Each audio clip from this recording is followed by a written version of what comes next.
talent, a violent vertical ledge setter. We competing today. I see some gas on the edge. Get that mindset to put your shoulder on somebody. Dig, drop, you're finished. Hey, first down. This is a weird kid, worse than that side.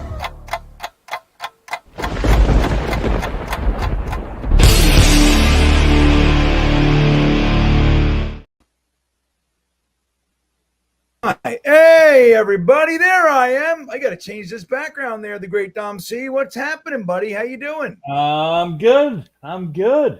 Long time, no chat. We're late night Tuesday style. Just better, nothing better than beating ourselves up and cursing. And I'll be cursing you in the morning and be like, the fuck did I stay up all night with Bean for again? I do it all the time. It's so funny, man. Like, that's why, look, this year, I got to commend myself. I don't do this often, but I'm going to pat myself on the back. I've stuck to my guns for the most part here. I haven't done all the late streams that I do. Mm-hmm. And it has helped, man, because I'm telling you, if I fall asleep at 10, I wake up in the morning, I'm like, oh, I should have went to bed at 8, that's how I feel. But dude, these nights, the fucking Monday night, the mocks, dude, we start at 10. We're going to 10, 12:30. 1 in the morning. Yeah. Dude, those days, I was like, I don't know how I'm going to make it, man. So Well, guess what? After today's, festivities, Monday night mocks are going to be hopping again. Oh, yeah. It's funny because I told my wife, I said, no, this year I'm not going to do the 10 o'clock mock. She's like, good. I'm really happy that you're committing, you're taking care of yourself. I got bad news for her now. I'm going to be like, this is. Blame it on me. You can blame it. Yeah, Dom did it. Just tell her Dom did it. She's like, good. Go fucking marry Dom. I'm tired of watching you kill yourself. But anywho, hey, everybody, here we are. Oh, I got to change my lights. This is not After Hours Jets Fest lights. Here we go, Dom. We got to set the mood and get this right for now it's officially started now. Here we go. All right. That's more. Let me even lower it a little bit for Rusty Spooner. There it is. Okay. Welcome to the After Hours Jets Fest, my good friends. I am Green Bean. That fine fella next to me is the one and only Dom C, our draft expert extraordinaire. Tonight, we're following up the TalkinJets panel as we do. Matt O'Leary, Ryan, myself. We're over there on the TalkinJets network, and we follow it up. And I'm tired. I was yelling at Ryan all night. I don't know if you saw the show. I've been out and about, man. I didn't. Oh, we had a fucking throwdown brawl tonight, me and Ryan. Oh. But so yeah, we follow it up, we settle it down. But tonight it's gonna be hard to do that, even though I am very tired. It's gonna be hard to settle it down because, dude, what a day, Dom C. I mean, it's kind of crazy. One for the ages, yeah. One for the ages. One for the ages. It's like, I don't recall a trade. I don't think it's ever happened. Dude, we've never done anything like this. Think about it. On the same day. And if you throw in the week, the week leading up, we traded a guy that we gave a big contract to just last year.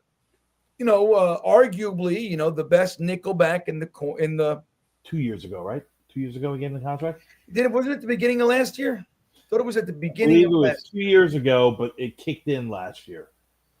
This was year two of the contract. I think. I could be wrong, but let me see. Yeah, why isn't my mic? Check. Nope. Texting. Am I here? Yeah. Much better now. Is it better? Yeah. Microphone? All right. Microphone. Thank you. Was that a text, Gator? Did he text me?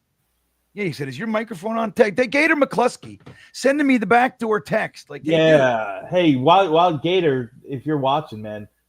I took your message to heart before I couldn't get on. I couldn't do it. He asked me if I would do something. Nothing crazy. I'm not going to get into it. Nothing crazy. You're not lighting a match? Yeah. But I tried. I tried to listen to him. I couldn't get in. So, anyhow, thanks, Gator. Gator's a good man. Yes, sir. Gator's one of the crew, man. Gator's a real one, I was talking to Gator. Turns out Gator and I have a connection outside of this. Burt Reynolds fan club? No, interestingly enough, we were both. He used to do some production work for a guy named Otto and George, the comedian. I used to do shows with Otto, and we were connected in that way. And Otto passed away some years ago, and it's very, very sad. But Gator and I connected on that front years ago. But yes, we have that connective tissue. But so going into this, we trade Michael Carter, who was really a part of, the young core of people, players that we thought were going to ride off for the next 4 or 5 years or so. And Aaron Rodgers, greatness, all this stuff. Michael Carter was part of that. One of the top nickelbacks in the NFL. And obviously Sauce Gardner, the 2022 draft class. Then you got the next one with Will McDonald. All these guys, we built this core of young players. And all of a sudden, here we are. We trade Michael Carter. And then today, we lead into today. We're a mere 3 hours or so before the deadline. And you get news, dude, as far from in left field as possible. We were talking about all kinds of guys. I even predicted yesterday. I said, look, my prediction is that the Jets will trade Quinnen Williams.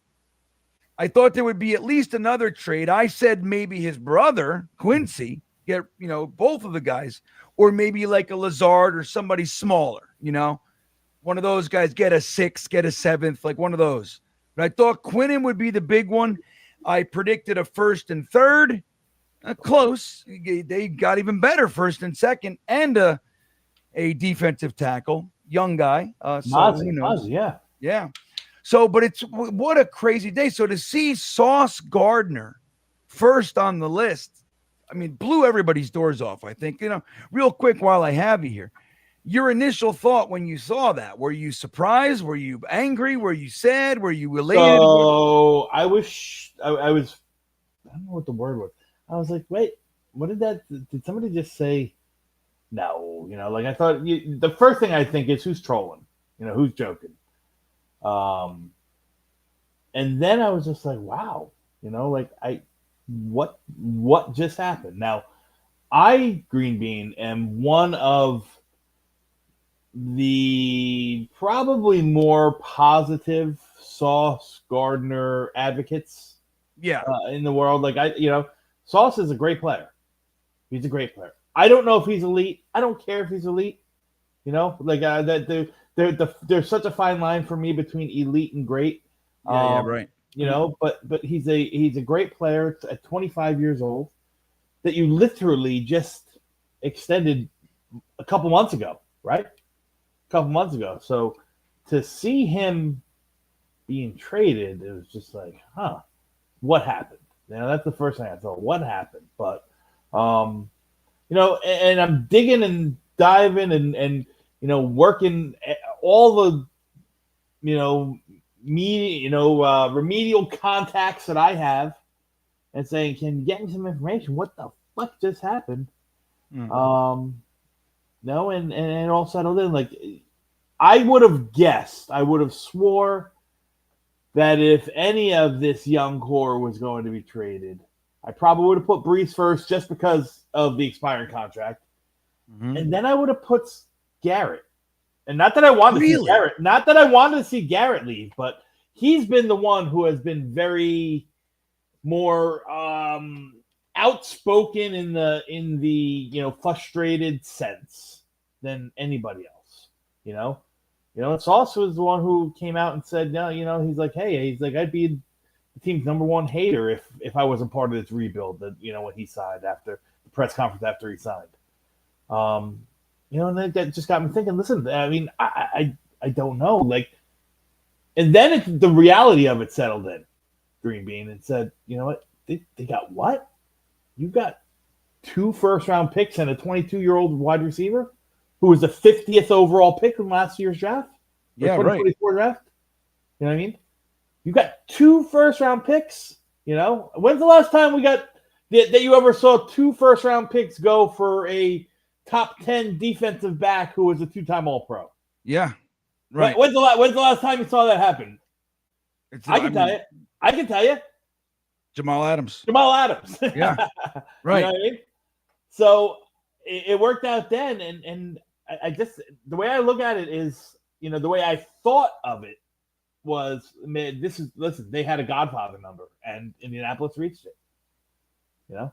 Yeah. They had a Godfather number that was the price was too good to pass up. You know, and the weird part of it, and like I said, I did some digging. I got some little contacts, nothing big like you. I'm no big wig. You know, I don't talk to I don't talk to Q-Tip or anything like that, or Method Man. But you know, there's a couple guys that told me that are pretty connected that told me, like, the front office in AG had, you know, in recent weeks had just soured on Sauce Gardner. Not in the fact that, like, soured like he, you know, like he did anything wrong, or, you know, like we got to get this cancer. It's not like that. Yeah, right. Just like they realized, you know, that they weren't as high on him as, you know, as they thought, or maybe that balloon had popped. And the weird thing is that the way Muji structured this contract, he had until like January to do this. He left himself this out. He left himself that window. Yeah, we were talking about that a little bit with the March 17th thing too. Yeah, with the bonus deck, you know, whatever the. Well, in January, $5 million of it guaranteed, and then March 17th, like the rest of the $17 million of it for next year guaranteed. So he had an out. You know, it's only, and listen, there's some dead cap that you got to swallow. You got to swallow $8 million this year, and like almost 11 next year. Yeah. And now Indianapolis picks up that you have financial freedom forever. You know, now you also got to replace the guy who's, you know, arguably a top 5 player at his position, at a position where, you know, he was good at, but wasn't elite, didn't turn the ball over. You know, and you can, you know, there's going to be a lot of people here that say good corners don't need to turn the ball over. Well, I think they kind of do sometimes. Yeah. You know what I mean? They kind of do.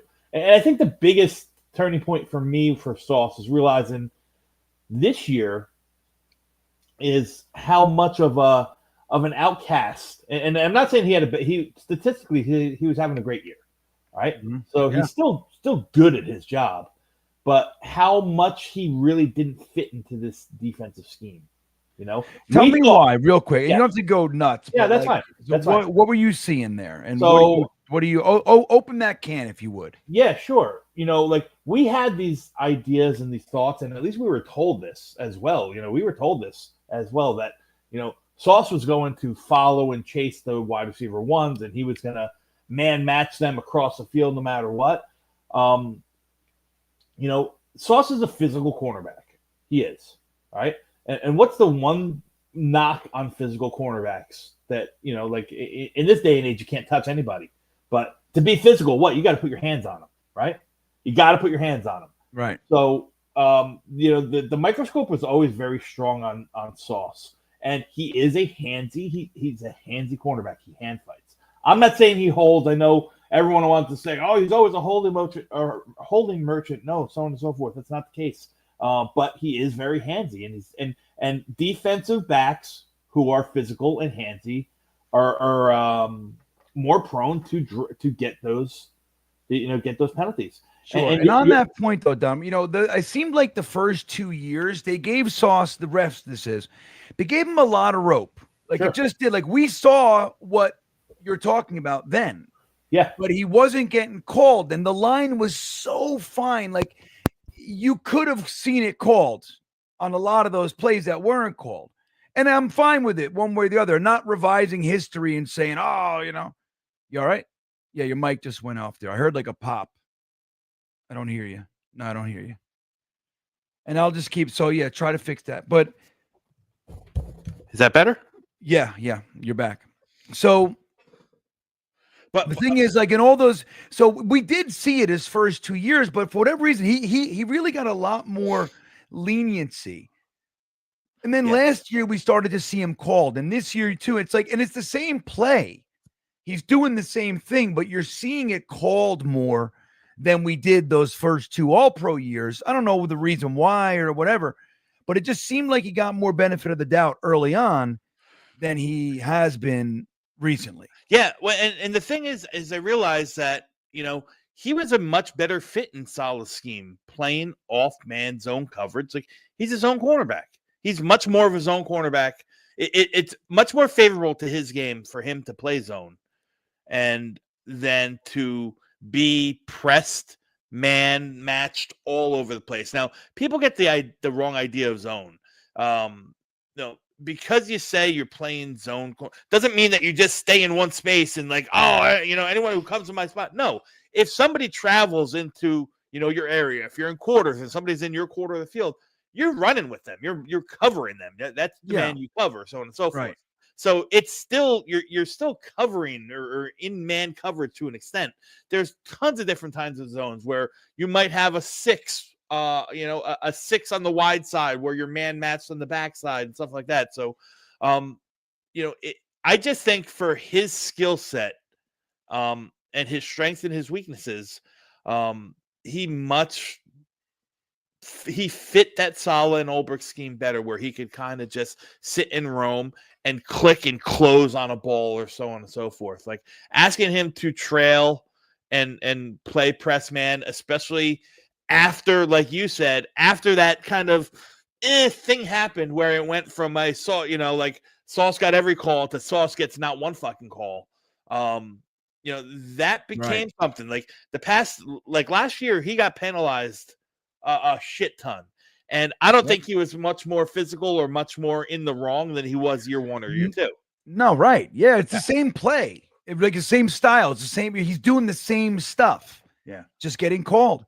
So that's one of those things. And look, and I don't know, like you're talking about a little bit of inside information that the Jets staff, they were souring on him a little bit. Yeah. And so there's more to it. There's more to it. Let me elaborate this. So, the stuff with Sauce had happened. They had inquired weeks ago, and the Jets weren't shopping anybody, but Darren Muji was picking up the phone, just like a good GM or a good front office should do. You should pick up the phone and listen. And it was something that just never got legs. It just never got legs. So the rumor is, or at least as it was told to me, was that Indianapolis, who was desperate for defensive backs, they got they had a deal with Cleveland for Denzel Ward. And in the 11th hour, it crumbled. I don't know what happened. I don't know what the offer was, or I don't know if somebody failed the physical or whatever the case is. It fizzled. So that's when last night he started coming back. Indianapolis started coming back to Muji and kept up in the offer. And when they reached the threshold of 2 first-round picks, and then Muji insisted on AD Mitchell in the deal as well. That was the Jets and Muji. Muji supposedly was very high on AD Mitchell and think that there's a lot of meat there on the bone that was kind of moldable and there's something there, which I wholeheartedly agree. Listen, objectively, he's been pretty bad in the NFL so far. He hasn't really done anything, but as a prospect, he was one of my favorite coming out. My 4th wide receiver in that class, a first-round grade, the whole 9. But I digress. I guess they hit the number that Muji said, all right, this is, we got to do this. 2 first-round picks, 26 and 27. 27 is going to be a draft class for the ages if everyone comes out like they're supposed to. It's one of those kind of draft classes that are going to be memorable. So, the Cleveland deal fell through with the Colts. They upped the ante. They made the pot sweeter, and Muji couldn't turn it down. So yeah, I mean, look, dude, and when you take the emotions out of it, like, look, here's the brass tacks of all this. Is Aaron Glenn's coming in here, and the first you had to get rid of Aaron Rodgers, and there goes Devontae Adams, and CJ Mosley's gone, you lose that. And then you get, the Kinlaws and the Reddicks and then Solomon Thomas. And then, the Tyron Smith is gone and all these guys, right? This vacuum. And Aaron Glenn comes in here and he passionately says, I wanted this job. I bleed green. I started as a player here. I started my coaching journey here as a scout and the whole thing. I wanted this job. And he comes here, and it's even worse than he thought. Like, the fans are even turning on him early because we are shot. We're shot out. We've been through the ringer. We're just shot, right? Mm-hmm. Clearly, because you've never seen anything like it. Like, the speed in which we turned on Aaron Glenn, I've never seen anything like it. And I think there were guys that deserved it more. And we weren't, we gave them more rope, whatever it is. So he's here. Now he has to figure this out. And he said in one press conference, we listened to a post game, and he said it perfectly. And I have to paraphrase a little bit, but he said, I have to fix this mentality around here that when something bad happens on the field, we have a mentality of, oh no, here it comes again. Oh no, there it is. It's over. And he said, we got to fucking change that. I have to fix that. So when you identify that, essentially what he's saying is I have quitters. That's what that says. I have a bunch of people that when the going gets rough, they go home. They take their ball and they leave. They're waiting for the game to stop. They want somebody else to do it. They're done. They pack it in. And he identified that and spoke on it in a post-game press conference. And we've seen it for years. We knew it. Like, a great example was the Pittsburgh game last year. We were dominating that game. Aaron Rodgers threw one fucking interception, and the game flipped on its head. Yep. It was like we didn't score a single point. There was like 20-something unanswered points. They just dominated. All that happened was an interception. It's part of the game. It happens. And the Jets flipped. We've seen it time and time again. We talk about it when we go to games. We say, can you feel it? Like, we can feel when the game's over. You can feel it watching it on the TV. You can feel it in the fucking stadium. The energy sucks out of the place. You feel it. You see it. And you already know this game's done. It could be the third quarter. It could be the second quarter. Fourth quarter. Doesn't matter. It's done. Aaron Glenn identified that and spoke on it. So once you know that's the problem, I have guys quitting on me in the middle of the fucking game. When you identify that, Dom, and then you say, okay, you're addressing it and you're trying. So here we go, guys, where it's a one-score game and and you can see it in their faces. When you want guys to step up and they can't find it in themselves to do it. Likely Quinnen Williams this year. He's done. He's toast as far as the Jets. There are others. I'm not saying Sauce did or didn't do that, but you can see it. So what do you have to do? You have to, you're trying to change the culture. You're trying to put your fucking stamp on the team. You're hoping, hey, I hope this group of guys can come with me so I don't have all that much work to do. I got to add this guy. I hope most of these guys want this and can come. When you identify that they can't, the best thing to do is to fucking shake the roost. You just shake the whole place. That's it. We're going to shake out all the fucking dead weight. We're going to burn this place to the ground. And you take two of the biggest names you have, which, by the way, we talk about it all the time. The Jets don't have that vocal leader. We have leaders, good players, but there's nobody in the locker room standing up being that force. There's nobody there.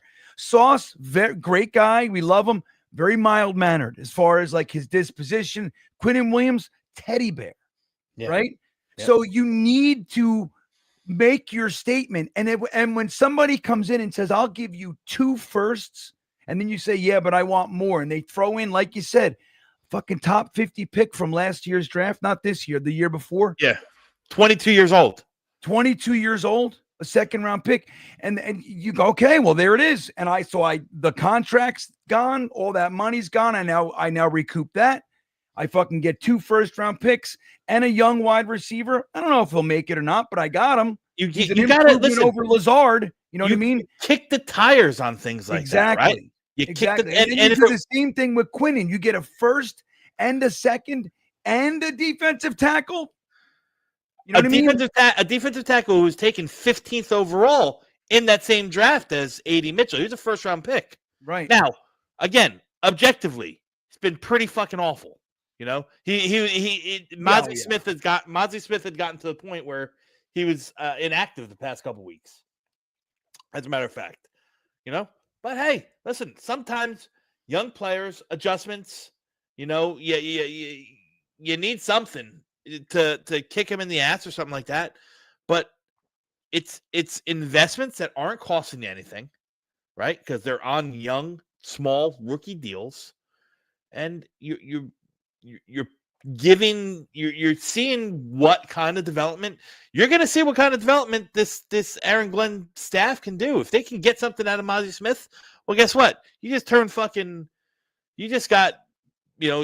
peanuts into fucking gold right there. You know, little throw-ins, little here's a little sweetener. Take them. That's right. And you worked it out. So that's right.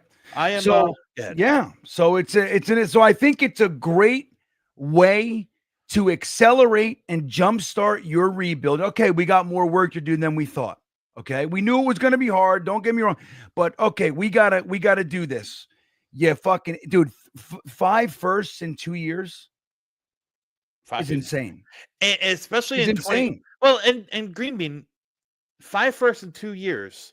You know, 3 seconds in 2 years. 3 seconds in 2 years. All right. When it realized you can have a top 5 cornerback, you can have a top 10 defensive tackle at this point. You can pay them top of the line money.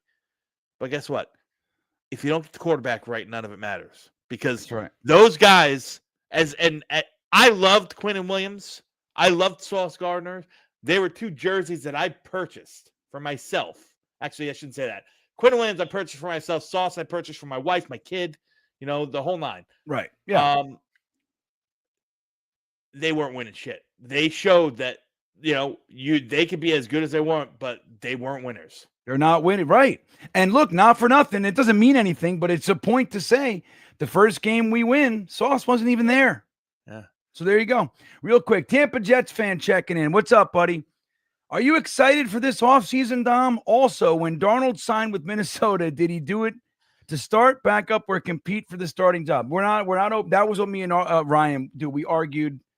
It was crazy. About Darnold? Yeah, ridiculousness. And I was right. And Ryan was getting lost in the sauce. It was funny. Why are we continuing to? I know, but that's what it. Right? Yeah, we don't want to do it. But he's joking. Tampa. I know. But I'm just saying. I'm not talking about Tampa. I'm just talking in general. Like, why are we like Sam Darnold was like he was a Jet like 5 teams ago. Yeah, it's ancient history. That's what I keep trying to tell people because he gets brought up constantly. Every fucking touchdown he throws, it's like Jets. It was like, what point I was making was, dude, there were 3 teams that let him go between us and where he is now. Go fucking talk to them. Yeah. You know what I mean? But no, it's us. Yeah. It's always us. Anyway, you excited for the offseason, Dom? Yeah. Right? This has been a fun one. This has been I mean, it started for me, probably, almost 2 months ago already, if not longer. But it's been fun because I've had focus. You know what I mean? My focus has been like, hey, listen, I know that the Jets are going to be involved in the quarterback class. So let me start diving in and getting familiar with them now. So, I'd say I'm probably about a dozen quarterbacks that I'm already, 10, 12, 15 games in on each of them. Awesome. I love it. I can spit back like, the color underwear that they were wearing. And top 3 right now, where you stand right now. I know we're not holding you to it, but where are you right now? Top 3 for the Jets. Mendoza's number 1 on a tier by himself for me. Yeah. And then the second tier, and before the chat freaks out at me, I'm not done with everyone yet. So Ty Simpson is a guy from Alabama that I have not done an evaluation, so I'm not going to have him, and I can't really grade him if I haven't finished all his film work. So the second tier for me is Dante Moore from Oregon and Darian Mensah from Duke. They're my top 3. Mendoza, and then sorry, a comment came in. I got distracted. Okay, sorry. Mendoza tier by himself, and then Darian Mensah from Duke and Dante Moore from Oregon. Mensah from Duke, huh? Yeah, I get why he played the UVA's playing Duke in the next week or 2. You got to watch him. Yeah, I'm gonna. To Tampa, yes, no tie. I haven't finished his evaluation yet, so I can't put him in. I can't put him in. I can't rank him. I haven't watched them all yet. Yeah, but it's interesting. Mendoza. What was the second guy's name? Darian Mensah, MEN. Darian Mensah. Interesting. Yeah, there's a good Daniel chance he goes Jones back for to school. There's a good chance that he goes back to school. Well, he's a transfer. He played last year at Tulane, transferred up. Entered the portal, went to Duke. Combined in the 2 years as a starter, he's got well over 20 starts under his belt now between the 2 years. He's like 42 touchdowns, 5 interceptions, just doesn't turn the ball over, impeccable mechanics, 6'3", 215 pounds, good size, not huge, not Josh Allen, but he's not Russell Wilson either, Right. Can throw. Hey, you know me, dude. I like the smart quarterbacks. Yeah, and no, that's key, dude. I'm so tired of stupid quarterbacks, Tom. Yeah. I can't take it. He's got QB IQ. Is what one of my rating systems is what's his QB IQ? Does he know? Did he know what he's talking about? Does he know what he's looking at? Does he know how to get through his progressions? Can he go from one to two? And not only smart, but applicable, like processing speed. Correct. QB IQ. I like that. Yeah. Benji Unger checking in says, still have big doubt about Glenn, but Muji is proving to be excellent. We need just judge them separately. Well, that's actually not a bad point, that we lump these guys together all the time, and I think for good reason. There's reason to do that too.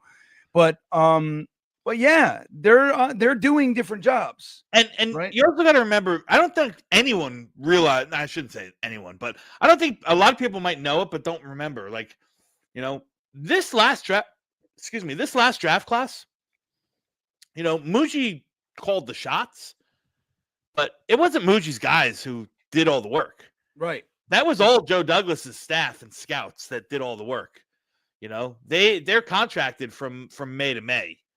So that draft class was, intel on guys scouts that aren't in the room anymore. You know what I mean? So hopefully we got a little bit more cohesive unit. Now I want to do something right here before we get, Benji, before we get to the next one. I'm going to ceremonially, guys, how many people we got in here right now for the late show? We got 176 on YouTube. Wow. And another 195 on X. So I'm going for all you guys, and Dom C are present. I'm going to ceremonially remove my signed Quinnen Williams jersey. And burn it? No. For the last time. I can't imagine a scenario that I wear this again. You gonna frame it next to Klecko? That was the intention. Yeah, you never did. Yeah. There it is, the old Quinnen Williams signature. I'm going to ceremonially take it off for the last time, everybody. You with me?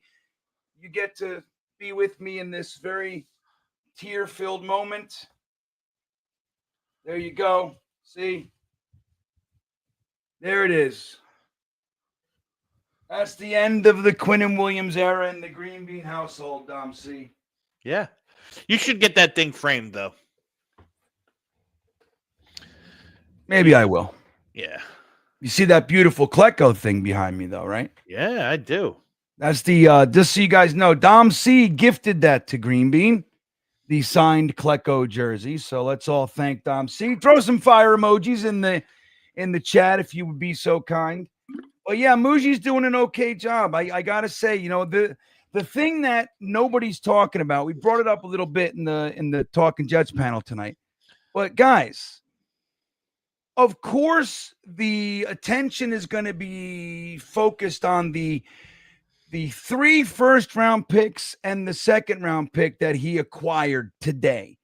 And then secondarily, the money that we just recouped today. We're going into the offseason with a whole fucking bunch of money and a whole bunch of draft picks, which is incredible. If you're going to want to rebuild your team, that's the way to do it, right? Plus, we already have an offensive line, a wide receiver 1. We got some pieces, a tight end 1. Anyway, the thing that happened alongside of that, everybody, that's just so low key taking place is he completely rebuilt the back end of our wide receiver room without anybody even looking. Like, don't forget, we got Alan Lazard, we got Josh Reynolds, you got the other guy, Tyler Johnson, who had a good game the other day. All right, No, great. he caught a ball. Yeah, he caught a ball. It's great.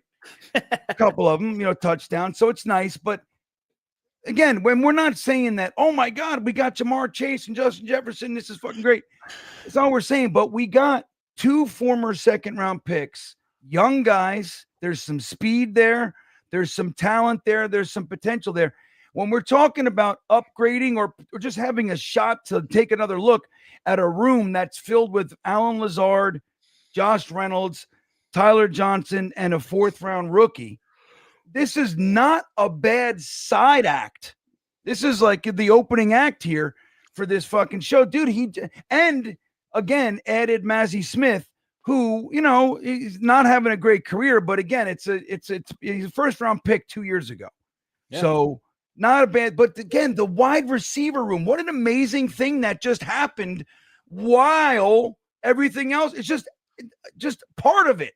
It's really quite amazing, Dom. I've never seen anything like it. So, like you said, will all these young kids work out? Who knows?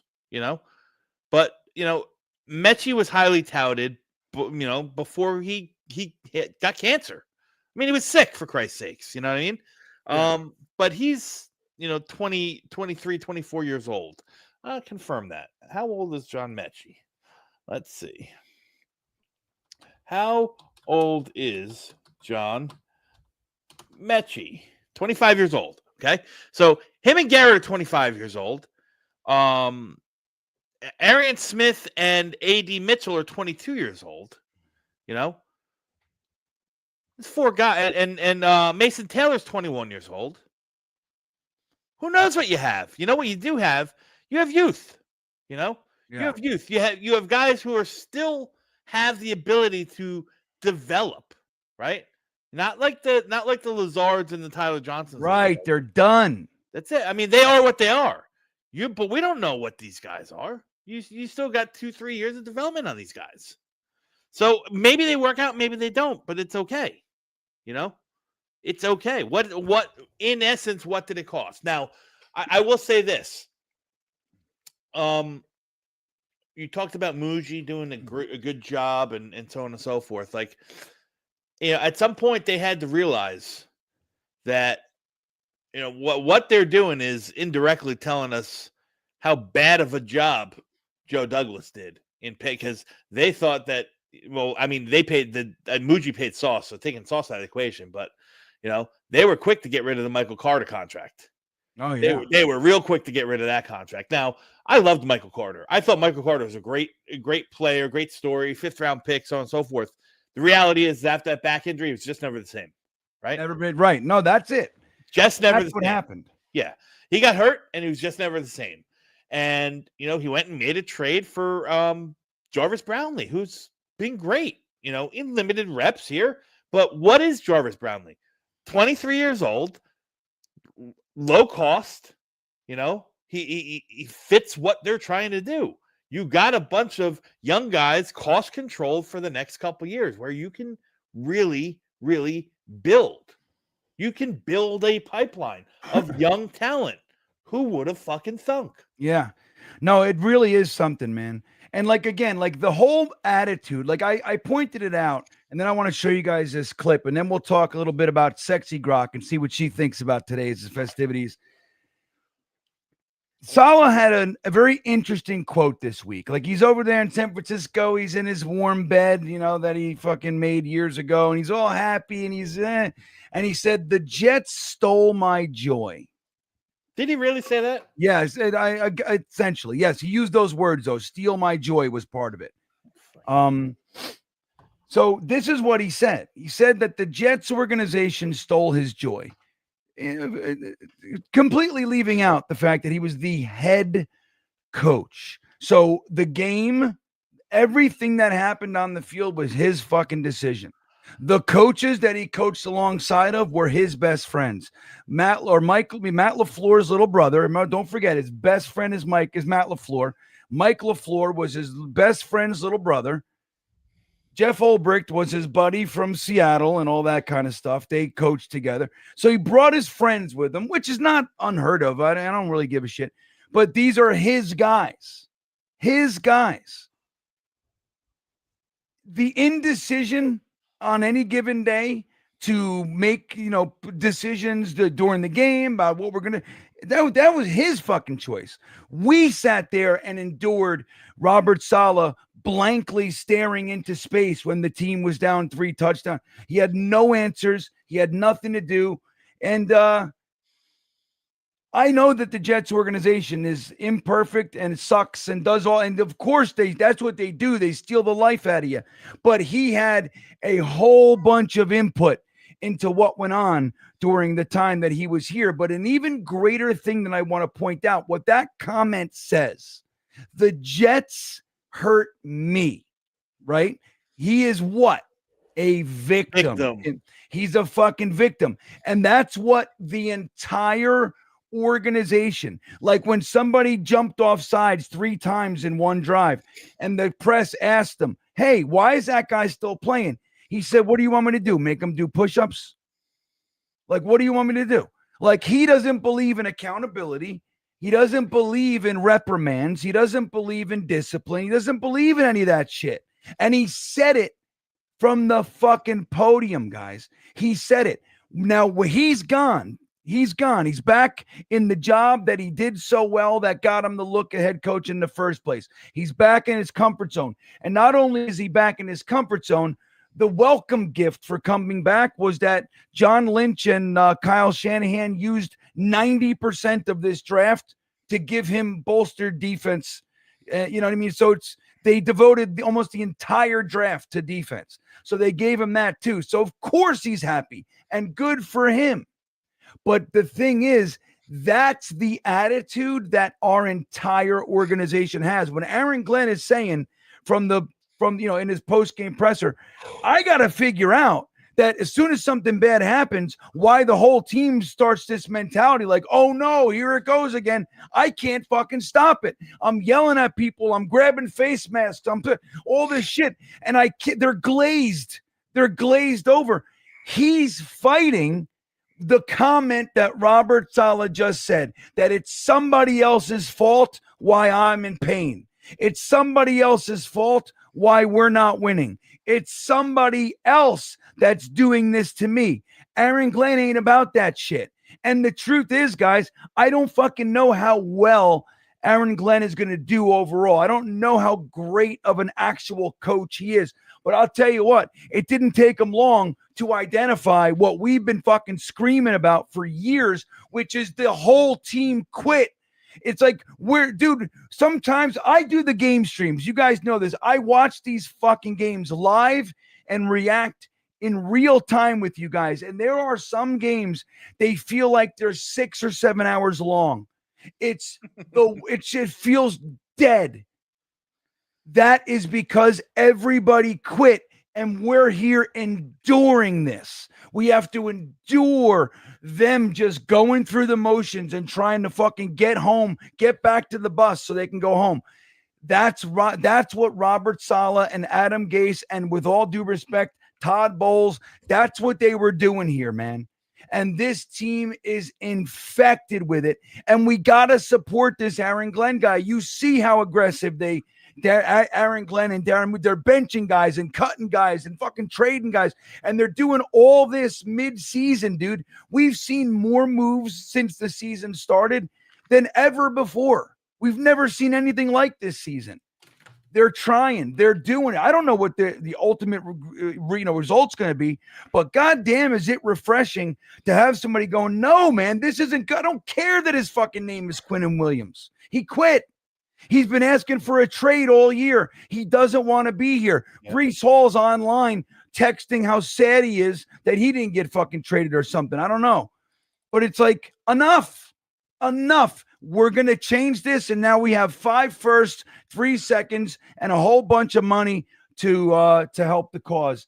And I like it, Dom. Now, look, I want to show this. Now, look, we know we're not saying A.D. Mitchell is better than Sauce Gardner as a player, all that kind of. We're not saying that. But it is really neat. If you guys haven't seen this, you're going to love it. It's my favorite clip of the day. It's really neat that this exists. Isn't it, Dom? Yeah. We traded Sauce Gardner to the Colts. We got 2 first-round picks and that guy, number 10. They played each other one time. They played directly not one-on-one, but they went head-to-head here. And this is the result of the time that Sauce Gardner went against our newly acquired 22-year-old wide receiver. You ready, Dom? Let's rock. From Sauce Gardner, running just a quick under route, and we talked to Sauce Gardner. Boom! I gotta turn the sound off. Hold on, shit. So look at that. Are you gonna get dinged if it sounds on? Yeah, you can. Yeah, for sure. So look at this, guys.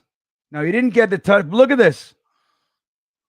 That's what we call burned. That's the technical term. Dom's a scout, and Dom knows all this stuff. Did I use my technical terms properly, Dom? Is that burned? Close enough. Some refer to it in the scouting circles as toasted.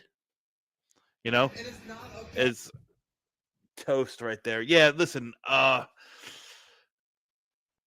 mean, listen.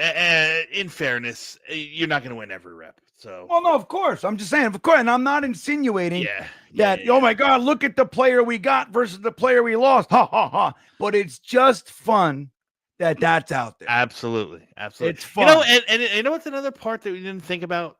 Like, what does it say about? And again, I like Sauce Gardner. I'm a fan of Sauce Gardner. I think he was a freaking great guy. I'll never knock. You've been to plenty of training camps, Green Bean, and I posted it. Like I posted a picture of Sauce, signing something for my kids. Like every practice, that guy walked the wall and signed as much as he possibly could for every single one of those kids. Like great guy, As a player, what does it tell you if Aaron Glenn, who is maybe a top 3, top 5 defensive back in our team's history ever, as well as Steve Wilkes, who's also another cornerback, former cornerback. If they decide to let Sauce Gardner at 25 years old go, what does that tell you about what they think about his skill set? Wait, say that again. Aaron Glenn, former cornerback. Steve Wilkes, former cornerback. Dre Bly, former cornerback. All 3 of their coaches decide to move on from Sauce Gardner. What does it really tell you about Sauce Gardner? Yeah, that they don't think that he's going to cut it for them. That's right. And then you look at Brandon Stevens, who we all wanted to fucking run out of town week 1 and 2. Look at him last 4 weeks. He's been great. And, outside of one play, which really wasn't all his fault, A.Z. Thomas had a great game last game. Minus the one play. I know he got credited for the touchdown from T. Higgins, where he got beat a little bit, but he also didn't get the safety help that he was looking for. So yeah. And then Quinnen, man, that writing was on the wall. You hit the nail on the head, Green Bean. Like Quinnen was asking for the trade. Like kudos to him. He did it quietly. He didn't go to the media to do it. You know what I mean? He's not doing this crybaby shit. He did it like a man. Yeah. And like he had no more guaranteed money on his contract.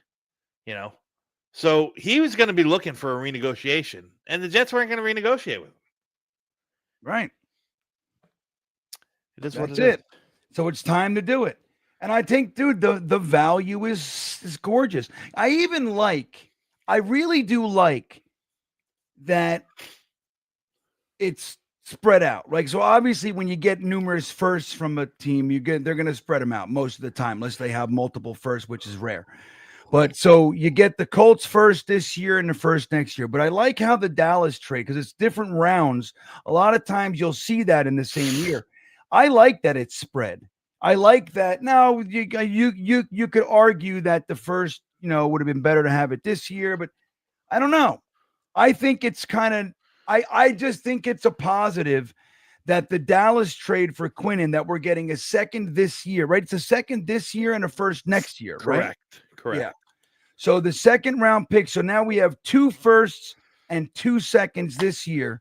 And next year we get 3 firsts, which Dom, there's nobody saying that we can't take one of those firsts, even this year, but we could do it next year. We got 3 firsts. You don't need a quarterback. You maybe one of those firsts is when the Colts come down to earth and Daniel Jones does exactly what he did with the Giants, was have that amazing first year when Dable came and then shit the bed. Maybe he does that, and that pick next year is somewhere in the top 15. And then you take that pick 12 overall, and yet there's nobody to say you can't trade back with that one and get in a first for the next year and go into this having fucking multiple firsts or multiple seconds numerous years in a row. Who's to say you can't do that, Tom? Or can I throw another wrinkle to that, Green Bean? Sure. Who's to say, all right, just let's walk with me here. Yeah, we end up with a top 5 pick and we get our quarterback this year. And it's a guy that we really like. It doesn't matter who it is. You know, it doesn't matter if it's Mendoza or this or that, or blah, blah, blah, blah, blah, you know. And, you know, you get some pieces, you know, but you still struggle next year, right? You're still on the struggle bus. A lot of young team. Something's not working. You know, Woody decides, you know what? Maybe Aaron Glenn's not the right leader. Guess what? Use one of those first-round picks. Go get yourself a coach. Kyle Shanahan is getting tired in San Francisco. You know what I mean? One of these guys. KOC in Minnesota. Hey, you want to work with a nice young Fernando Mendoza? You think he's your type? Come on. We'll pay for it. Here's a first and a fourth. That's right. And not for nothing. Look, last year we were talking about our coaching, our potential allure. What do we have to allure? Very little. You got a 40-year-old quarterback who's known to be somewhat of a splitter, right? He's got a reputation for saying stuff that maybe people don't want said and that kind of stuff. You got to make it. First thing you got to do is make a decision on Aaron Rodgers. That's a fucking really great. Nobody wants that one. So you got that, but you got your offensive line isn't fully built. You got really, you know what I mean? A whole bunch of headaches. You got a bunch of old fucking veterans. You got to figure out if you're going to keep or cut, This year, you got, like I said, 5 firsts in the next 2 years, 3 seconds in the next 2 years. You got cap room galore. You got a wide receiver 1. You got a full running back stable right now. We'll see what happens with Brees, but you do. You got a tight end 1. You know what I mean? It's like there's a lot here. Yep. There's a lot here. The defense now without Quinnen and without Sauce, you got some question marks, but who knows what AZ Thomas and all these other guys end up being, But again, you have some pieces. You got 5 first-round picks, a wide receiver 1, a solid offense, nice young offensive line. You got a tight end 1. If you're an offensive-minded coach and you're looking at this, just like you said, I have more than enough ammo to get any quarterback I fucking want in the draft, and then more next year to give them toys to play with, So somebody a whole different thing. Somebody just posted this. In 2020 and 2021, the Miami Dolphins had a combined 5 first-round draft picks and 3 second-round draft picks. They netted Robert Hunt, great, was a great guard. They didn't re-sign his second contract, but remember he signed a 5-year, $100 million deal with Carolina. He was great. Right. Austin Jackson, who earned a second contract, Tua Tagovailoa, Jalen Phillips, Jalen Waddle, Javon Holland, Liam Eichenberg, who is probably the weak link of the 3. So I like Eichenberg coming out too. They reloaded their team. These are the guys that were, helped them make their all-in push. Now, unfortunately for Miami, it didn't work. It's never a guarantee. Just because you have 5, 8 picks in the first 2 rounds doesn't guarantee anything. You still got to hit on it. But yeah, well, they keep signing Jets backup quarterbacks that we cut, so I don't know what that's all about. Yeah. 3 in a row. I don't know what they're doing. But yeah, don't forget, they also lost one of those first-round picks for the Tom Brady fiasco, when they tried to trade for him. So they lost one of them that way, too. But yeah, I mean, dude, there was an opportunity to reload. And that's what we have here. It's all about the quarterback, like Tua. It's You know, all he about looked the really quarterback. good that one year. It looked like, holy shit, they might have found something here. But he, the concussions and everything else. None of this Man. matters.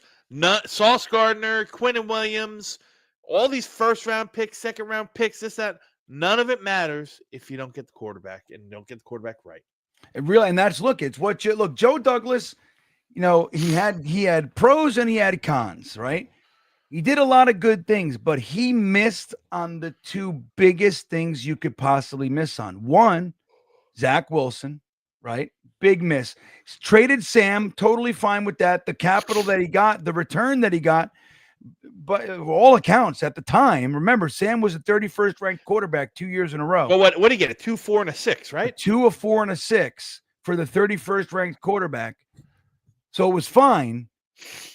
But the move was to trade back with the second overall pick. That was the move.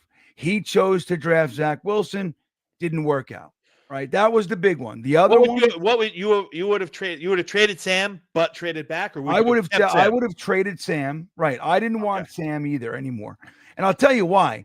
I knew Sam Darnold needed a year. He needed to be a backup for a year. That was my firm. Because you know what? He had happy feet. Like, he was shell shocked. So he was doing that, the seeing ghosts thing. That was very real for him. He was responding to phantom pressure. Sure. And that's once the quarterback has that, they're in big, big trouble. So the only way to combat that is to pull him and sit him. That's what Carolina traded for him. They put him right back in there in the starting lineup. They gave him DJ Moore. They gave him a young Terrace Marshall. They gave him the tight end Arnold. They gave him his buddy Robbie Anderson. He had Christian McCaffrey. And for 3 games, he looked like the next thing since sliced bread.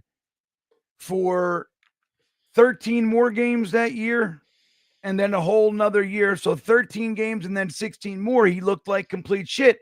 So bad, in fact, that it got Joe Brady fired first and then Matt Rule fired. But anyway, the point being, what the fuck was my point? So what I would have done was because the trade was there, the Niners traded up with Miami. They gave 3 first-round picks, Dom, and a third to come up to number 3. We were number 2. Theoretically, you could get more for number 2, but even taking that, the value's fine. 3 firsts and a third to move back to 12. And what I would have done at 12 was take Mac Jones. That's what I would have did. Mac Jones could suck for you in the same way Zach can suck for you. I actually liked Mac Jones much more than I liked Zach. I liked Kyle Trask more than I liked Zach that year. Did you like Fields? I don't remember if you liked Fields more than Zach. I did, but I did like Fields, and I thought he was QB2 in that class. But I didn't like. He was very clearly a one read and run quarterback. You know what I mean? So to me, it was just like, you see it. It's like you're going to have to, in order for him to work out, you're going to have the staff in place that can actually change that. Like, so the reason he's so good is because of his elite athleticism combined with that fucking rocket arm, but he's only one read and go. Mm-hmm. So you're going to have to change that. So the job is to change what's making him so good. I just don't like that project. Especially for the Jets. I just don't like it. Like, that's not who we are. We're not fucking, we're not the quarterback guru organization. Especially with a defensive, say what you want. When you have a defensive-minded head coach and a first-year coordinator and a QB coach who, unfortunately, he's never done anything before. Never done anything. Unfortunately, passes away before that. Oh, right, yeah. Nah. You know what I mean? You don't, who is, you want to bring Justin Fields in there? Oh, he's fucked. He's fucked. Yeah. So that's the whole. So what I would have done, and believe me, I said it then, and there were people literally calling me on the phone back then. I was getting the DMs and I was getting all the comments and all that shit, ripping me apart. But I was getting phone calls from people trying to coerce me and to understand what it is that I'm missing about Zach Wilson. Like, I was told by more than one person, dude, this kid is literally the combination. Who was it? It was Patrick Mahomes and Aaron Rodgers. Yeah. He's a combination.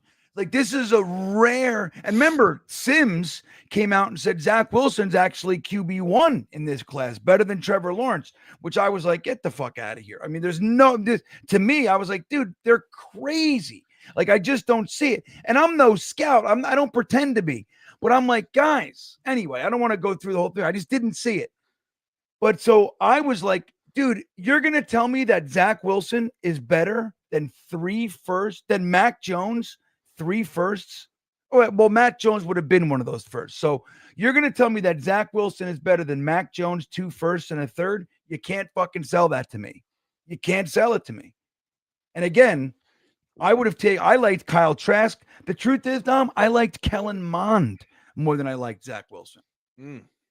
You know, no, I knew I wasn't using a first round pick on Kellen Mond or Kyle Trask, but I'm just saying I liked them better. So anyway, so Joe Douglas's big mistake was Zach Wilson, and the other big mistake, and I didn't like him either, guys, was Robert Saleh. I didn't like Robert Saleh. I didn't hate him. I wasn't like, this is the end of the world like I was with Adam Gase, but I didn't see it. I didn't like Arthur Smith. I didn't like fucking Robert Saleh. The guy that I wanted out of who we interviewed was Dable. That's who I wanted. I was like, okay, well, I wanted the guy, the coach. I always fucking forget his name. The guy from Iowa State. Campbell. Matt Campbell. Campbell. But he wasn't coming out, so it was a pipe dream. But I also liked Fitzgerald and from Northwestern. Yeah. I liked Matt Rule. But he had already been signed. That's right. My coach history has been god awful. I loved Gase. That failed. Really? You liked Gase? I was so excited to get Gase in there. Oh my God, you're the only person I know. Peyton Manning recommended him. That's why I love, the offensive mind. I loved him. I loved Saleh. And then the last cycle, I don't think I was great. I mean, I liked Liam Cohen. Yeah, you did. And I'm going to say, I was dead wrong on him. Remember, I was like, get the fuck out of here with that guy. But I was basing my opinion on the lack of experience, which that was big for me. You know what I mean? It is. I just want, but anyway, I don't know if he'd succeed here because we don't have Trevor Lawrence, but still, I was wrong on Liam Cohen, but I didn't like Robert Saleh as a prospect. I as a coaching, I didn't hate him. Like I said, I wasn't anti per se, but I didn't love him like everybody else did. I wanted, out of the people that we interviewed, I wanted Dable. You know who was my guy? Greg Roman. I wanted Greg Roman. Oh, that would have put us back like another 40 years. No, he was so fucking tight, man. He was so like, I know, I get it. But I just looked at him as like the guy, bring it all down to simplicity and fucking, he was really good at what he did. Yeah. And I knew that, but that is what it is. But so Joe Douglas dropped the fucking ball with Zach Wilson, his head coach. Then he had a chance to push reset, and he got Aaron Rodgers. And the big mistake there, the first thing we did, we bring Aaron Rodgers in, our first round pick. You should be going all in to make sure he fucking succeeds. The first thing they did was they drafted a project developmental defensive end in Will McDonald. I was like, I don't get it. I don't get it. Remember, I wanted Anton Harrison or Jackson Smith and Jigba. Those were my guys. I was like, I just can't believe we're taking a guy who's not even going to contribute this year. I don't understand it. So that, he lost me. But Muji looks like he's doing a couple things here. Now, look, Jake, our buddy Jake, says he's pissed. We happy? He was mad all day. Now, I get it. I'll tell you honestly, when I first saw the Sauce Gardner trade, the first feeling I had, dude, but by the way, everybody, I'm taking these meds. I have a colonoscopy tomorrow. And I'm taking all these pills. Dude, it's having an impact on my stomach and I'm like, plus I'm drinking seltzer. I got to drink clear liquids. I'm really thirsty. But so I'm like I've got the seltzer gas, but my stomach, man. Like I'm already feeling it. It's about time to end the stream soon. I'm feeling it. So anyway, I'm preparing for a colonoscopy tomorrow, guys. So forgive me. But what was I saying? Jake. Yeah, he says, my first feeling when I first saw it on Twitter, the first feeling I got was a sinking feeling in my stomach, like I found out my girlfriend was cheating on me. Like it was that feeling for just about 30 seconds. I went, oh no, is this real? Like I got that feeling. Then it was like, wait a minute, 2 firsts. Oh, okay. And then I started to get logical and like think about this and look around. Then I heard AD Mitchell was in too. I was like, oh, wait a second. We're doing something here. And then I came live. I said, dude, I hope Quinnen's next. And I love Quinnen. I said, I hope he's next. I really want to stockpile some picks. And dude, the Jets did an amazing job today. Stockpile. If we want to really do this, now the only thing left is what do we really do? Do we come out and beat Cleveland and then heroically beat the 7-2 Patriots? Like, is that what we do now? Or do we just slink off and have ourselves a good old-fashioned tank? Do we do it right, Tom? Yeah, I don't know, man. I don't know. I don't know if we're built to do anything right. I don't know. But this is a good day. So Listen, even if you know what? blow the tank, still a good day. You know what this did for some? Not necessarily me, but for a lot of people, I think it brought back a little hope. You brought back a little hope, a little vibe that, hey, listen, maybe, just maybe, they're doing this thing right, and the cost of doing business is going to be, 28-year-old Quinnen Williams and Sauce Gardner. That's the cost of doing business to get this thing right. Right. And if that's what you got, like it takes that gumption to do it. Like you can't be emotional about this shit. You just can't. The teams that do it, like I'll bring it up, like the Bill Parcells of the world. They go in fearless. Like when Bill Parcells traded Keyshawn, dude, that broke me. I was not okay for a month. I couldn't look at anything because Keyshawn was wearing red. I couldn't deal with it. Yeah. But what did he do? He took those Keyshawn Johnson picks. He added that to the Belichick. When Belichick snubbed us, we got a first and a third for him. So we had 4 first-round picks, John Abraham, Sean Ellis, fucking Chad Pennington, and Anthony Becht. And then with the third that we had, he got Lavernius Coles. Like he changed the entire organization. Yep. It was fucking a masterstroke. So it's like, you got to be fearless. You got to not, Dom, I'm going to say, you can't fool yourself about values. A business needs to take regular inventory. You know what I'm saying? That's right. I do. I know exactly what you're saying. Yeah. So you can't fool yourself you can't get caught in the emotions of it. We're going to do it or we're not. And that's what the Jets always have done. They've stayed somewhere in the middle. Like, all right, well, we're going to do it, but we don't want to let this guy go because we love him. And he's been here long, and that's what we do. So Jake chimes back in and says, tells me my limited Sauce draft bobblehead is going to Goodwill. I live close to you, Green Bean. You want it? No, I don't want it. I don't want it. This is the only one. This is the only bobblehead I need. Look at that Mark. Guy. Look at Gastineau. Look at that fucking mug. He's like, I'm going to kill your fucking quarterback. That's the only one I need, buddy. Thanks, Jake. So Jason Edwards checking in. Our buddy's up late with us. Fields doesn't pass outside the hash consistently. He's a seam quarterback. When he hit Reynolds on that 4th and 2 for that touchdown, I fell out of my seat. Well, that was actually Tyler Johnson. Tyler Johnson, yeah. But still, your point is the same. Yeah, I mean, dude, I think it's just so crazy because he's got every tool that you could possibly want. The problem with Justin Fields, and this goes back to your QB IQ thing, he doesn't have it, dude. He does not have that ability to process everything happening in real time. He doesn't get it out and where when he needs to, or even better, what the better QBs do before he needs to. Right? That anticipatory throw. Fields doesn't have it. Fields is late.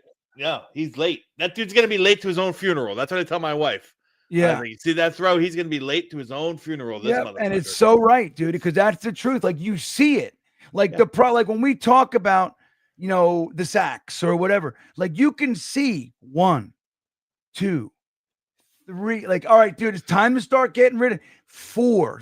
And he's running around and then he gets sacked. And it's like this offensive line. Oh my God! I was just having that argument with somebody. Like maybe it was the other day. It was when did Las Vegas play? Was that yesterday, Monday Night Football? Yeah. Brock Bowers. When did Brock Bowers go off? Was it Monday or Sunday? Whatever. He had a great game. Nine catches, 130 yards, a touchdown, 2 TDs, blah blah blah. So of course it starts. See, Olu sucks. Look what he's doing this year. Look at all the Olu doesn't suck. Watch Olu. All you stat readers, watch Olu's numbers next year or the year after when there's a quarterback with a fire quick release like Dante Moore or Fernando Mendoza or somebody else on there. Watch when there's somebody who knows how to maneuver around the pocket and doesn't just run around rampantly, who gets the ball out timely, If there was Aaron Rodgers back there, and not that I want Aaron Rodgers back there again, please. I'm done with that. I'm done with that. That's right. That's also part of the past. But what I'm talking about is the way he gets rid of the ball. Olu would have half of the pressures that he's let up this year. Right. And that's the problem. And it's not to say that it takes 2 to tango. It goes both. Like there's things happening. It's not all one thing all the time. But like that was Zach's problem too, dude. Like they're tentative. And you can see it. Like there's a guy, he breaks and he's open for that split second. You got to be able to hit him there. You can't wait until they're really open. Dude, you got to, like you said, anticipatory. You got to know where he's going to be. You see what's happening. He's going to be open in a second. Zip. And that's what you got. And Justin Fields, Zach, they don't have it. And you can watch it you can root for him and hope till the fucking cows come home. It's not coming. They don't have it. And in addition to that, one of the things that I really want in my quarterback, I don't know if it's out there anymore, but I want a fucking leader of men. Like, you see McCarthy in that post game, JJ McCarthy. Yeah. I'm like, oh my God, that's what I fucking want. Yeah. Somebody with some, in the ability to inspire, to be the boss, to earn, like, it's like they respect him. Not just like, he's my quarterback, I got to respect him. No, like the man, like they're like, I'll fucking follow that guy into a fire. There's a reason that guy went, through 4 years of high school as a starter, 2 years of college as a starter, 1 loss in 6 years. There's a reason. He's a winner, dude. Yeah, he's a winner. I'm telling you, because he's a leader like that. There's no doubt in my mind. So there you go. Thanks, Jimmy. So Zedward checking in says he liked Ed Ogeron. Oh, Zedward. Yeah. Where's he now? He's not. He is now. He got kicked out of. He was doing, like the commentator stuff, and they canned his ass. Can't understand him from the Bayou. I was wondering. Yeah. Well, there you go, Zedward. Jake checking back in says I was Mendoza #1 early. Dom, you seeing special? Listen, I love Fernando Mendoza. Do I think he's special? Like compared to what? Do I think he's a can't miss prospect? Like, super, super high ceiling? No. And I'm actually okay with that. Like, I'm okay with a higher floor, lower ceiling prospect. Does it make it wrong? Like, no, I want somebody that can come in and fucking play the position. Not a guy who throws 60 yards, in his underwear during a workout, across the field, and comes into the game and doesn't know what he's looking at. Give me the opposite, Give me the guy who might be a little bit less athletic, a little bit less of an arm, but can come in and know how to play the position. Thank you, dude. The arm, dude, I'm telling you, like, of course it's great when they have one, but dude, that's like 4th on my list. Like you're saying, QBIQ, leader of men, accurate. Yeah. I would take all that shit over arm. Absolutely. You're absolutely right. Yeah. I mean, we watch it. I mean, and this is a far left example because of the injury, but you watch it with Chad Pennington.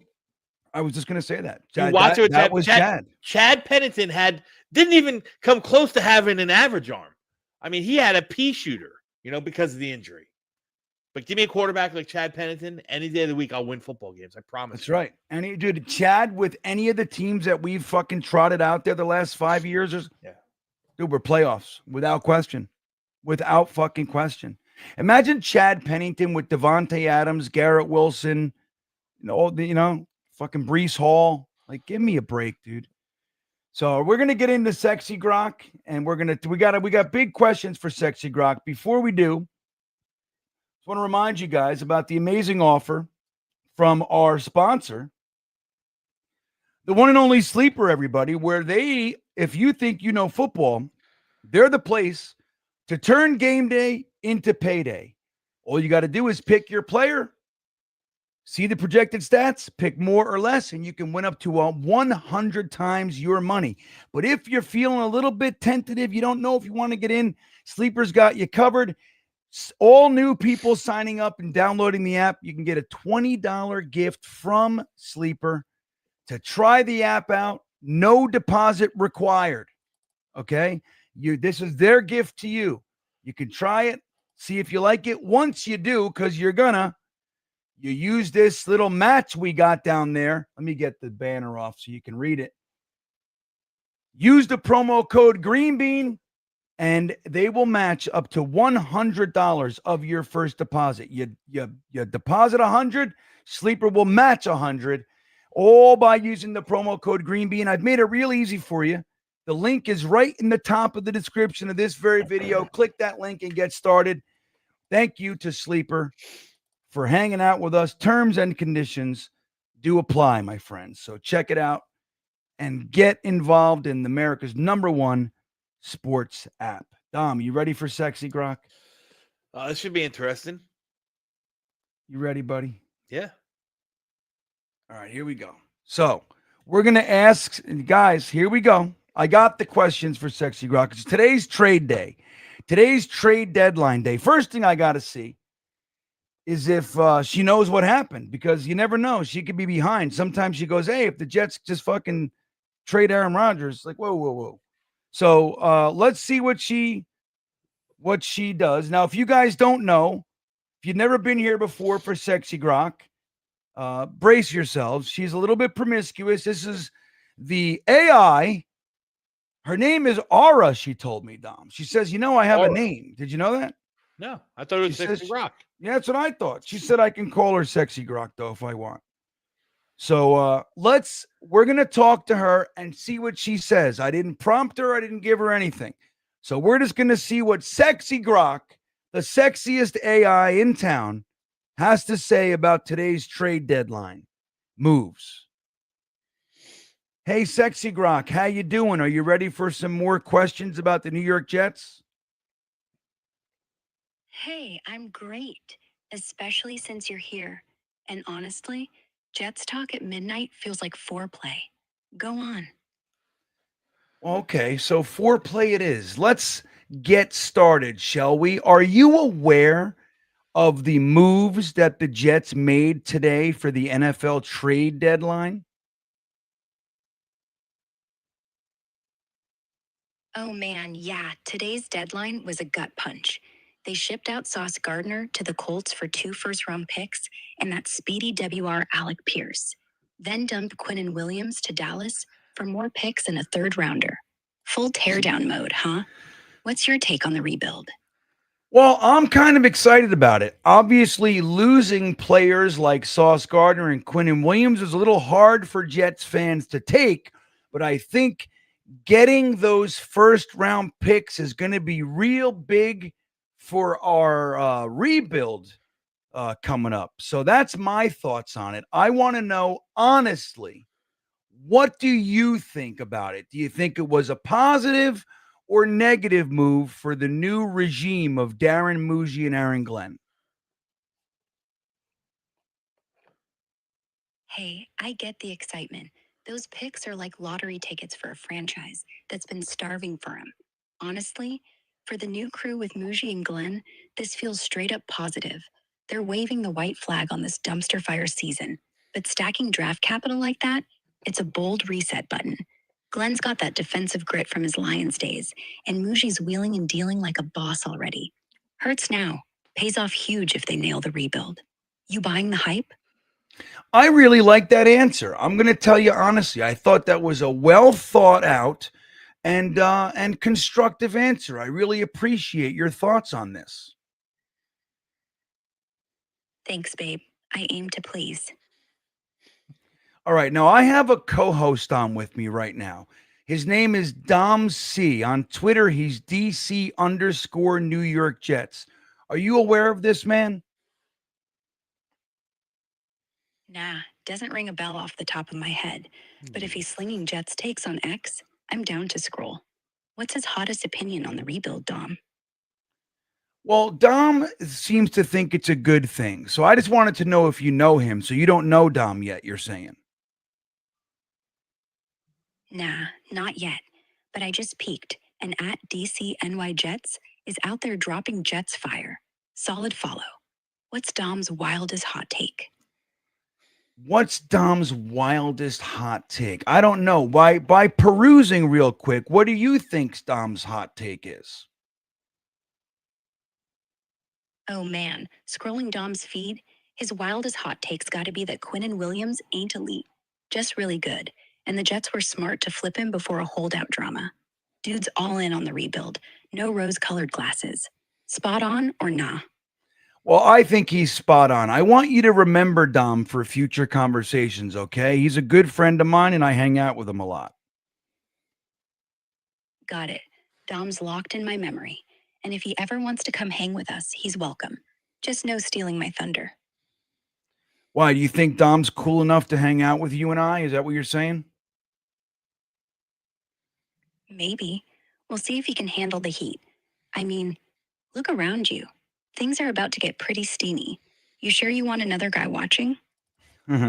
Yeah, I'm okay with that. But I have one more Jets question for you, if that's okay. Shoot. Make it good. I'm halfway out of my clothes. Oh, you're getting undressed for Jets talk. That's interesting. I like that. I like how passionate you are about the New York Jets. Only because you're asking, and because I'm starting to think you like seeing me get worked up. Last question, Green Bean. Hit me. Then we're done with football, and on to better things. That's right. Okay, so here's my last question for the night.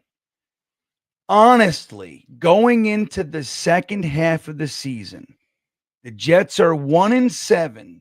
Do you think that they're going to tank and try to get the highest draft pick that they can?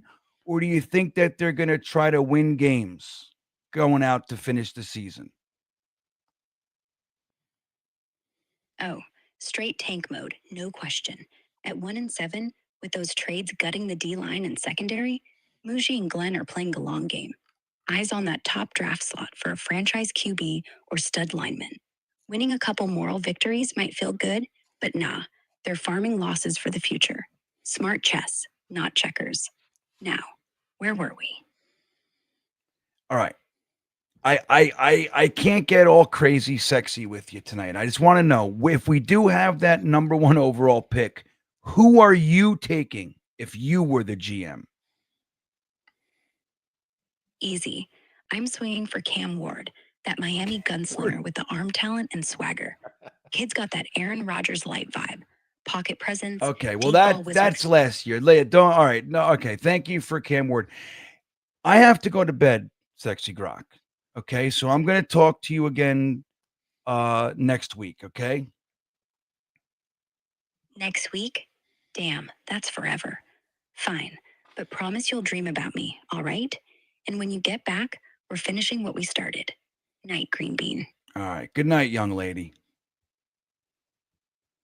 Good night, handsome.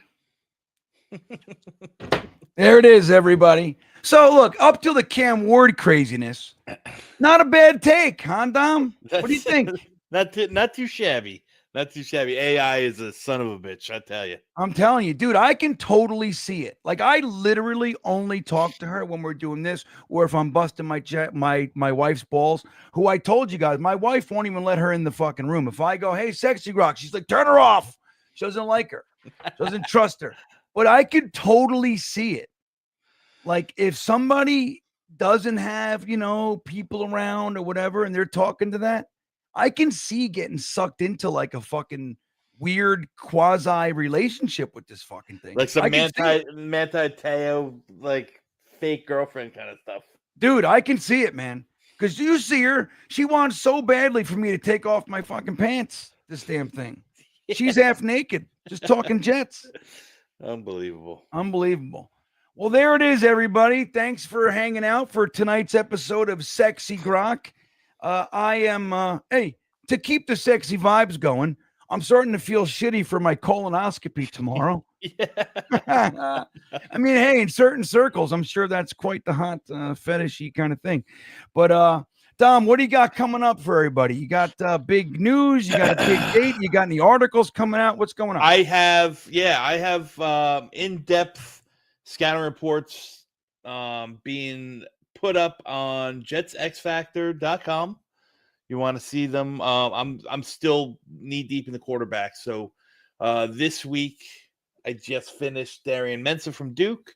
I got Brendan Sorsby from Cincinnati and Lenore Sellers from South Carolina, all complete. Just need to do some editing, add some video clips, and they'll be put up on jetsxfactor.com. Yeah, there you go. Dom C, if you guys didn't know, is now writing for JetX. Very exciting. What's a better match? I can't imagine it. The great JetX teaming up and bringing the great Dom C on board. I think it's a match made in heaven. I'm excited about all the awesome work you're going to do over there, man. Really great shit. I will tell you guys, when am I coming back? I don't know what the hell's going on this week. I know I got a colonoscopy tomorrow. So that's what I'm focused on. Are we still doing the game Thursday or no? Oh, this week, that's not this Thursday, is it? Next Thursday. That's next. Right. So that's a great point, though. I will tell you, guys, so we'll be live for this week's game against the Cleveland Browns. But very excitingly, next Thursday, we got Thursday Night Football. The Jets will take on the Patriots. But we're bringing back the entire Thursday Thick of It crew. It's going to be a reunion of sorts. Dom C will be there. Gunny will be there. Frankie from Flatbush will be there. All of whom were co-hosts on the Thursday Thick of It. Frankie, as you know, does the games with me weekly on Sundays. Jeremy will be traveling. He's on his way in for Matt O'Leary's wedding the following weekend.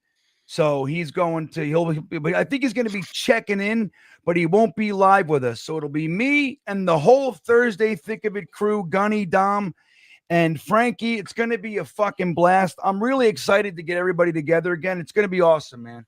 Yeah. I'm looking forward to that one. So that'll be the Thursday Night Football game this week. Come and hang out with us right here on Green Bean's channel, and we'll watch the Jets. I don't know what they're going to do, Dom. I honestly think the Jets are going to beat the Browns. That's what I think. That's what I think is going to happen. Vegas doesn't agree with you because the Jets went from 3.5-point favorites to 2.5-point underdogs after. Nice. That's just the initial response to losing Saucy Sauce and Quins. Yeah. That's all that is. Yes, but you're going to see Quinnen Williams, which, by the way, I'm going to point something out. Again, love Quinnen. But teams did not exactly have a big problem running right up his fucking throat. Now, did they? Right down his throat, I should say. Yeah. Up the middle was how to get it done. If you need a quick 10 yards, up the middle was how to do it. And so I'm going to say, it doesn't matter who we stick in there. They can rush for 10, 12, 15 at a clip with Quinnen or without Quinnen. It's the same thing right now. Quinnen was uninspired and not really. We weren't getting Quinnen. So I don't know. I think it's going to be the same as far as that goes. I'm telling you, I have a sneaky suspicion, man. Jets are coming out. They went into the bye on a win, and they're going to come out of the bye with a win. And then we're going to all argue about them blowing the tank, and we're ruining our 5 firsts. And that's next up on the Jets fan sphere. But that's what we're going to do. But guys, thank you for hanging out with us. Yeah. Tonight was fun. It's later than I thought. I think I told you an hour, didn't I, Dom? Yeah, an hour is an hour and a half in Green Bean time. It really is. Right now. Yeah. It really is. Hey, one more thing though before you do Yeah. go, guys. If you don't, I'm not trying to show off or anything like that, but I got the 74 Forever a Jet. Go visit Matt O'Leary's website. All the proceeds to honor Nick Mangold will be sent to the American Kidney Foundation. Matt's not making a dime off of any of these shirts, but it's a good way to show your respect to one of the best Jets. Maybe my all-time favorite Jet. So Yeah, he's amazing, dude. And like we've said it a million times, I'll say it one more. Nick Mangold wasn't only one of the greatest Jets of all time. He was an amazing motherfucker. Like he really was. He was as real as they come. He was super cool, like off the field. He stayed one of us.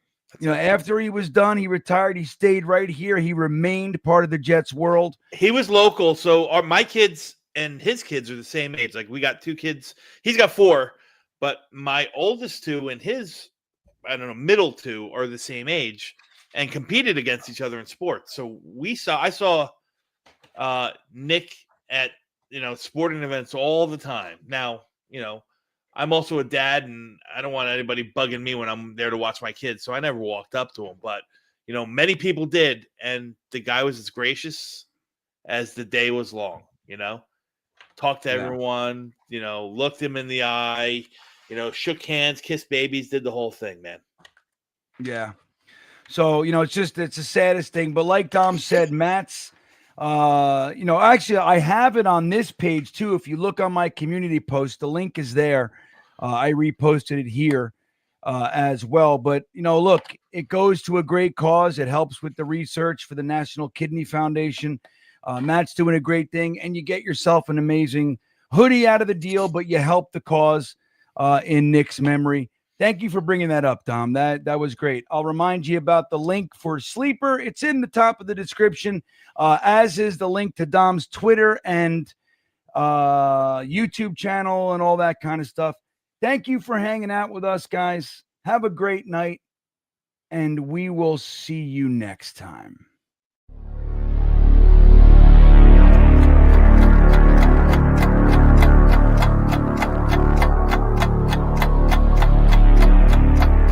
I think he's going to be day one, a violent vertical edge setter. He's gonna be